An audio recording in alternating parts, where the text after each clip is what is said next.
नमस्कार, मैं हूं श्रवण गुप्ता और आप देख रहे हैं भारत एक्स फैक्टर। दिल्ली में विधानसभा चुनाव के प्रचार में अचानक बहुत तेजी आ गई है। 23 जनवरी को उत्तर प्रदेश के मुख्यमंत्री योगी आदित्यनाथ आए और उन्होंने दिल्ली में जो है 3 रैलियां की, वो भी ताबड़तोड़। पहली रैली उनकी हुई किराड़ी में, फिर करोल बाग में और तीसरी जो है जनकपुरी में हुई। ये तीनों इलाके में जो है पूर्वांचली ज़्यादा रहते हैं, मतलब बिहार और उत्तर प्रदेश के लोग ज़्यादा रहते हैं। तो दिल्ली विधानसभा की जब भी चर्चा होती है तो अक्सर लोग पिछली बार से उसकी तुलना करते हैं, लेकिन मुझे लगता है कि ये ऐसा एक चुनाव है दिल्ली विधानसभा चुनाव का इस बार, जिसमें पीछे की तुलना आप स्टैटिस्टिक के हिसाब से तो दे सकते हैं कि पिछली बार पार्टियों ने कितनी कितनी सीटें जीती थी, बीजेपी ने कितनी जीती, आपने कितनी जीती, कांग्रेस ने कितनी जीती। लेकिन आप इसका पिछली बार का उदाहरण आप चुनाव के नतीजे से नहीं दे सकते, क्योंकि पिछली बार जितने चुनाव हुए 13 में हुए, फिर 15 में हुए, फिर 20 में हुए, उससे इस बार का चुनाव बिल्कुल अलग है, अलहदा है। अलहदा इन द सेंस कि जो केजरीवाल की जो छवि पहले थी, अब वो उसमें जो है अब डेंट लग गया है, बहुत बड़ा डेंट लग गया है। ये वैसे ही है कि जैसे आपके मोहल्ले में कोई आदमी हो जिसकी आप इज़्ज़त करते हो, जिसका बड़ा नाम हो, और उसने जो है आपके साथ बहुत सारे वादे किए हों, लेकिन अचानक वो व्यक्ति, अचानक भी नहीं, जो है थोड़े समय बाद जो है 5 साल 10 साल बाद जो है वो आपकी नज़रों से अचानक गिर जाए।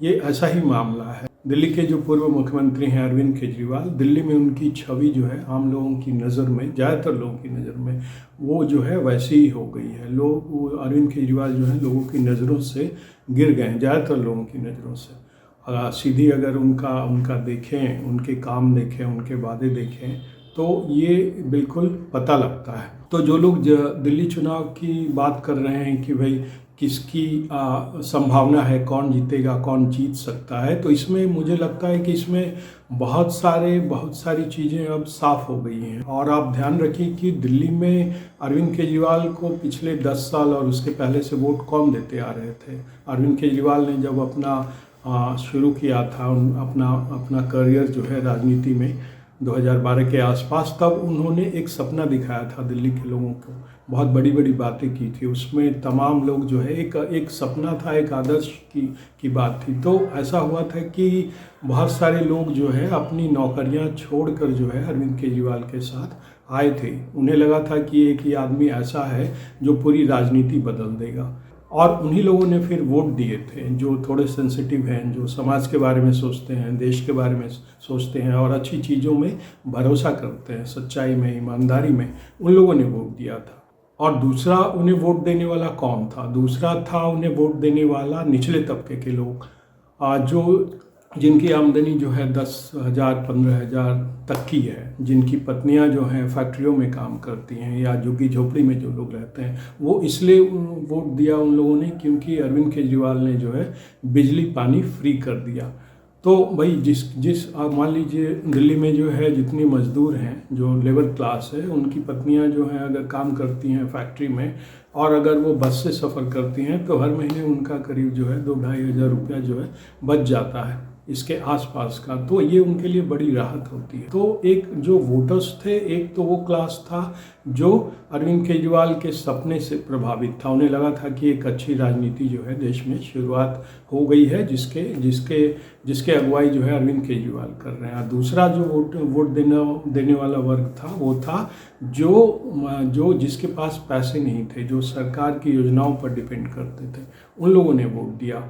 और अरविंद केजरीवाल जो है लगातार 10 साल सत्ता में बने रहे। लेकिन इस बार स्थिति जो है बिल्कुल उलट है। उलट इन द सेंस कि दिन और रात का फ़र्क है, सुबह और शाम का फ़र्क है, क्योंकि अरविंद केजरीवाल की एक तरह से कहें तो पोल खुल गई है। और सबसे बड़ी बात है, एक जो क्लास था, उनका जो वो वोटर्स था, जो उनके आदर्शों के हिसाब से उन्हें वोट देता था कि भाई ये बड़े ईमानदार हैं और राजनीति को एक नई दिशा देंगे, तो उनका तो पूरा मोह भंग हो गया है। बल्कि वो अरविंद केजरीवाल से ये वर्ग जो है बहुत गुस्से में है। और दूसरा वर्ग जो है, जो पैसों की वजह से वोट देता था, फ्री बीज की वजह से वोट देता था, तो उसकी काट बीजेपी लेकर आई और 2500 रुपये जो है महिलाओं, गरीब महिलाओं के लिए उसने घोषणा कर दी है। घोषणा तो और भी कई है, जैसे गर्भवती महिलाओं को 21,000 दिए जाएंगे, पूरे प्रेगनेंसी के दौरान पहले जो है 6 किट दिए जाएंगे, न्यूट्रिशन से जुड़ी चीज़ें जो होती हैं वो दिए जाएंगे। 500 रुपये सब्सिडी है गैस सिलेंडर पे, प्लस दिवाली और होली में जो है एक सिलेंडर मिलेगा। ये सारी चीज़ें हैं। इसके अलावा युवाओं के लिए बहुत सारी घोषणाएं हुई हैं। प्लस जो 60 प्लस है उन्हें 2,500 जो है हर महीने पेंशन मिलेगा, और जो 70 प्लस हैं उन्हें 3,000 मिलेगा पेंशन, जो विधवाएं हैं या जो आश्रित हैं। इसके अलावा हेल्थ में जो है 70 प्लस के लिए आयुष्मान योजना लागू की गई है, जो तो ऑलरेडी है सब जगह दिल्ली छोड़ के, लेकिन 5 लाख रुपया उसमें और जोड़ा गया है। तो ये तमाम योजनाएं, तमाम जो हैं फ्रीबीज जो बीजेपी लेकर आई है, उसके आगे अरविंद केजरीवाल की जो फ्रीबीज हैं वो कहीं नहीं ठहरती। पहले अगर ले लें 2100 अरविंद केजरीवाल की और बीजेपी की 2500, तो भाई बहुत का फ़र्क है। और एक बड़ा फ़र्क ये है कि अरविंद केजरीवाल ने जो 1,000 रुपये की बात कही थी पहले, वो दी नहीं थी। अगर अरविंद केजरीवाल 1 या 2 किस्त भी जो है 1,000 रुपये का दे देते चुनाव के पहले, अगर ये शुरू हो जाता, तो हो सकता है स्थितियाँ उनके लिए इतनी ख़राब नहीं होती, क्योंकि जिसके हाथ में पैसे मिल रहे हैं उसकी पूरी साइकोलॉजी बदल जाती है। वो सोचता है कि नहीं, जो आ रहा है हाथ में उससे ही आजमाओ, हो सकता है वही फिर 1,000 से 2100 कर दे। लेकिन अरविंद केजरीवाल की सरकार ने जो है यहाँ कोई पैसा इसके पहले नहीं दिया था। आपको याद होगा झारखंड में जो है हेमंत सोरेन हैं, वो मेरे ख्याल से 1 या 2 किस्त जो है वो चुनाव के पहले दे चुके थे। तो इसका बड़ा फ़र्क पड़ा था झारखंड में, क्योंकि लोगों के हाथ में पैसे आने शुरू हो गए थे। इसलिए जो है वो एक बड़ा कारण रहा हेमंत सोरेन के सरकार में आने का, ये जो है पैसे जो है महिलाओं को देने वाले। तो दिल्ली में जो है फिलहाल ये स्थिति नहीं है। दिल्ली में पहली बार जो है महिलाओं को पैसे देने का ऐलान हुआ है।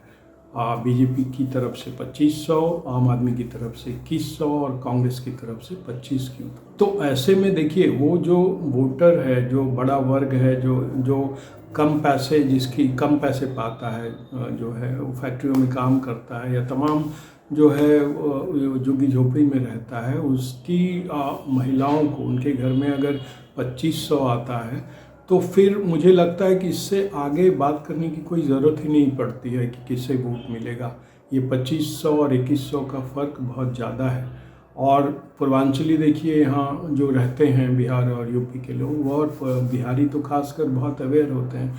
जिस दिन बीजेपी ने ये घोषणा की 2500 की, उसी दिन उनके घर में ये मैसेज चला गया होगा कि भाई देखो, बीजेपी ने जो है 2500 की घोषणा कर दी है। और वो उसी दिन से जो है उन लोगों ने माइंड मेकअप कर लिया होगा। तो ये जो तमाम बातें की जा रही है कि भाई कौन जीतेगा कौन हारेगा, इसमें मुझे लगता है कि ये चुनाव का नतीजा जो है बिल्कुल साफ है कि जो फ्रीबीज बीजेपी ने ऐलान किया है, वो बिल्कुल वो लोग जो है उसे वोट करेंगे। भाई 2500 किसे अच्छा नहीं लगता। मान लीजिए कोई गरीब परिवार है तो 2500 महिला को मिलेगा, अगर 1-2 महिलाएं ज़्यादा हैं तो और ज़्यादा मिलेगा, प्लस अगर आदमी है और 60 से ज़्यादा है तो 2,500 वो आएंगे। तो एक बड़ा कैश जो है एक गरीब परिवार में आएगा। और आप ये सोचिए कि किसे ये पैसे अच्छे नहीं लगते और कौन इसे लेना नहीं चाहेगा, तो वो अरविंद केजरीवाल को आखिर वोट क्यों देगा। अरविंद केजरीवाल का जो वोटर था, जो उनकी बातों में विश्वास करता था, जो अमीर तबका था, जो पैसे के हिसाब से इंडिपेंडेंट था, वो तो उनसे पहले ही छिटक चुका है। और जो लोग उनके साथ थे वो गरीब वर्ग के थे। तो गरीब वर्ग को तो अब भाई बीजेपी ने एक बड़ा ऑफर दे दिया है, तो वो अरविंद केजरीवाल को वोट क्यों देंगे। इसलिए, और फिर ये देखिए योगी भी मैदान में कूद पड़े हैं। तो जो योगी का असर है, वो पैसा तो जो फ्रीबीज है वो अपनी जगह पे है ही, लेकिन योगी आदित्यनाथ की वजह से उसमें एक गति आएगी। जो लोग फेंस पे बैठे हुए हैं, जिनके मन में दोनों पार्टियों को लेकर के कुछ न कुछ है, वो बिल्कुल जो है हो सकता है कि बीजेपी की तरफ वो मुड़े। तो आज के एपिसोड में इतना ही। मैं कोशिश करूंगा कि हर रोज़ जो है दिल्ली विधानसभा चुनाव पर आपको अपडेट दूं। तो अब हमें आज्ञा दीजिए। नमस्कार।